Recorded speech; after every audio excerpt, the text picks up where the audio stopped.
Hey, what's up guys? Everything Apple Pro here. Just got back from China and today we're going to be taking a look at their version of the iPhone 11. Well, anyways, the people that make the clones. So yeah, this is an interesting one. I've been seeing this in the news for quite some time. Been very excited to try it out. I know this little guy's excited. Check out the iPhone 11. We've got two different colors and this is their latest version with the triple lens setup. In a way, it'll be like the first working version of the iPhone 11 ever. And I'm genuinely curious to see their take on it. What did the finishes look like? What did the lenses look like? What's it running? What do the boxes look like? What did they mimic? And last we heard from them, the Goophone XS Max. This is the same company that's been making iPhone clones for what, 10, 12, 13 years already? I mean, all the way back to the original one over here, the first iPhone clone. So they've come a long way. And let's check out that packaging. Oh, so they decided to mimic the iPhone XS Max. But over here it does say the iPhone 11 Gold, 256 gigabytes, very cool, and the space gray variant. I'm a little disappointed that they didn't actually try and put some unique wallpapers, but I get it. It's riskier for them. More people recognize this as an iPhone XS. And before I even get into this, I want to ask a question. Who actually buys these? To use, to rip off? Like, what are these made for nowadays? I genuinely do not know. They keep releasing them every single year. Why? People like me to review them on camera. Pretty easy to tell that it's not OEM. Text is different, it's grayer. It does say the same things though. Over here, all the barcodes look different. So no one's getting fooled by this, there's no way. It is embossed on the front, but you can tell the packaging is not the highest of quality. Although the text does look really good. Nice and shiny. Okay, well, let's dig in. And here we go. So right away you can tell the cards are a little different. The presentation is different here.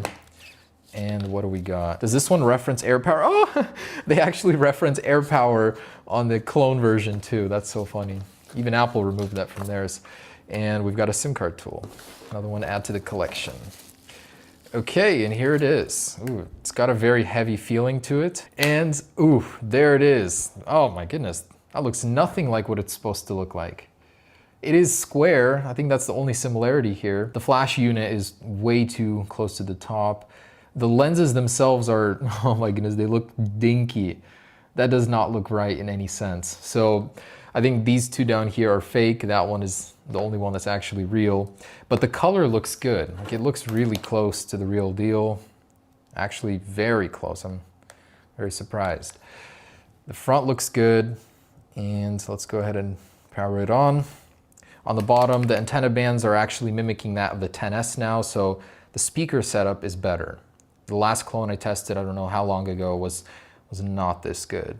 And the luster, just the shine, they got that right. Positioning wise, everything is correct. Although the antenna bands look a little strange. Correct boot up sequence. I mean, it feels, just by weight alone, I would not be able to tell. They made this thing very, very hefty. And I'm very curious to see what it's running. Did they make a mock version of iOS 13? And accessibility is turned on right away, assistive touch. Is there a touch to wake feature? In the space gray version, I just want to see how close they got on this one. Oh, wow. This one looks better in my opinion. Blends this in better. So that lens is not what it's going to be like. On the official version, it's going to be a very slight run-up, and it'll be a larger lens with individual lenses much larger. And those are going to protrude outside of the glass. So what they got wrong here is that this is not body colored. This piece of glass is going to rise up and be body colored in here.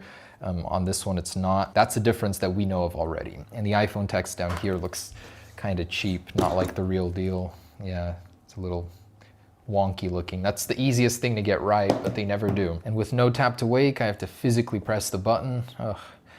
Okay, already fully set up for you. So someone down there decided to save you the trouble, and let's turn this accessibility off. It looks old. Oh, no back swipe. Instant deal breaker. Oh my goodness, that's like what makes iPhone the iPhone, is the back swipe, but they removed it. And iOS 12.0. I'm a little disappointed that they didn't even put the effort in to make it run iOS 13, a mock version at least, and it's the first version.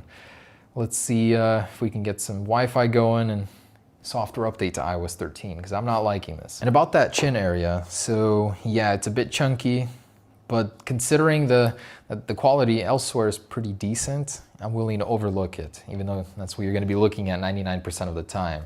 So they've certainly come a long way. iPhone clones in 12 years, before when you had a stylus and it was nothing like the original. Now for some people you could get fooled, you know? And there's no new rocker switch over here. The volume rocker remains the same. It does work at least. Let's see if there's a software update going here. I'm very disappointed. Attention to detail is not that good here. Basically iOS 12. Oh, the control center is a whole separate page that slides down. Is there 3D touch? I'm not seeing it. Yeah, they didn't even bother with that. Maybe on the home screen here. Oh, okay. So a long press or haptic touch is 3D touch on these guys. Otherwise, yeah, it looks just like an iPhone in the settings. And the app switcher, I guess it does work. The switching between apps like this does not work though. So on the surface level, before you start using the software, it might get away with it. But once you actually get into it, not at all. Question, if this was the lens, would it be fine? This one is still, I'd say, about 2 times larger than the iPhone XS Max. The official one is going to be even larger, but even so, it doesn't look too bad. Like seeing it in real life, it's not bad at all. You can get used to this. Most people won't even notice after a few days, few weeks with it. For so much complaining, I think it's unsubstantiated. It doesn't look like anyone tried that hard. I like the physical side of it looks good, but the software is just not there. And there it is. So the Geekbench score on iPhone clones, I'd say, hasn't changed in over 5 years. They use the same processor every single time. Android 6.0, so that's a downgrade. Sometimes they come with Android 8 and quad-core 1.3 gigahertz. That's 1/10 the score of the iPhone XS Max. Apple XS Max 11, in case you were wondering what the new iPhone would be called. Anyways, next up, let's go ahead and take a look at that camera. So we now have a triple lens camera, one of those being an ultra wide lens, 120 degrees field of view, according to the leaks. And let's go ahead and see this feature. I am so ready. One of my favorite features from the Galaxy S10. Let's check it out. And for some reason, like not just here in the camera, but everywhere, it's as if I'm using iOS 10, like a really, really old version of iOS. The buttons, everything, it's just bad. Man, oh, look at this. The music app is from years ago. So there is a portrait mode and with just one depth effect, but it doesn't work at any distance. Okay. Yeah, I don't know. I'm not liking this in the least. So let's go outside and test out what they say is a 13 megapixel camera. Realistically is likely a 8 megapixel, 5 to 8 megapixel. All right, so the camera app actually looks really good. It's in full screen. It's deceiving on here, and the zoom function is straight in the middle of your content. Nice. I swear, whoever made this software like did not care. They slapped it on from a year-old device. But man, I am ready for the camera quality that'll come with the inevitable real triple lens camera. Over here, I think very clearly it is fake, these two bottom ones. So from what I saw online, you're stuck with an 8 megapixel shooter. As for the front facing camera, we have a 2 megapixel shooter. Terrible. Other dimensional. Don't buy this expecting to be taking anything notable with it. It has a camera. It's terrible, but it's there. So the world isn't ready yet for the triple lens camera. I'll be sharing that with you guys once it's out. We have 2 months to go. As having seen this design for months and rendering it and all, you know, I really hope that it looks a little bit better than this. But even so, if they did mimic the iPhone XS style of the lens, I think it would work pretty well. Like, I like it. I would definitely rock it and will be here in a matter of months. I'm very disappointed that they took so much time to make the hardware good on this clone, but the software doesn't match at all. Hey, it was nice to at least see it and kind of get an early look at the iPhone 11. Wireless charging. So on the deceased AirPower, regular one works. It's supposed to have it. I'm not getting that to activate. So wireless charging is not working for me, and when it's on the pad, it's activating a bunch of apps. That's very strange. The phantom wireless charge, the phantom touch of AirPower. Okay, and here I was thinking I'd be charging my AirPods 2 on the back of my iPhone 11. Not so, not yet anyways. The last thing I wanted to show you is Face ID. So they have their own version of it. Let's add my face. It looks nothing like the interface, and I guess you just stare at it. You don't even tilt your head. Okay, my face has been registered and it works. Cool. Let's try the cameraman's face. Yeah, so it works for him too.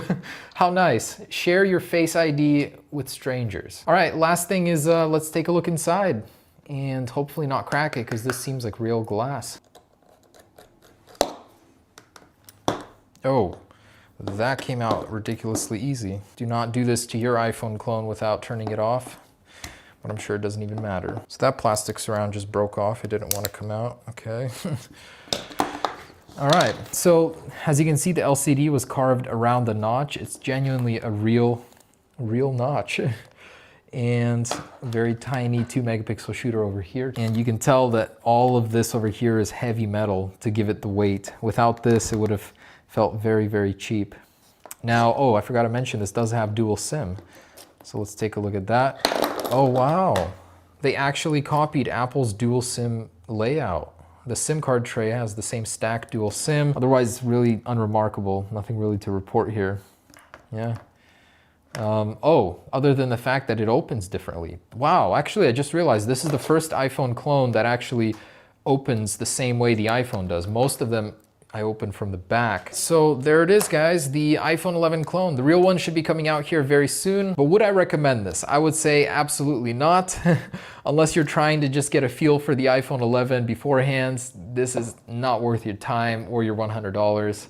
I was unimpressed. The software, if at least they put in a little bit more effort on the software, maybe. But anyways, guys, hope you enjoyed it. Peace.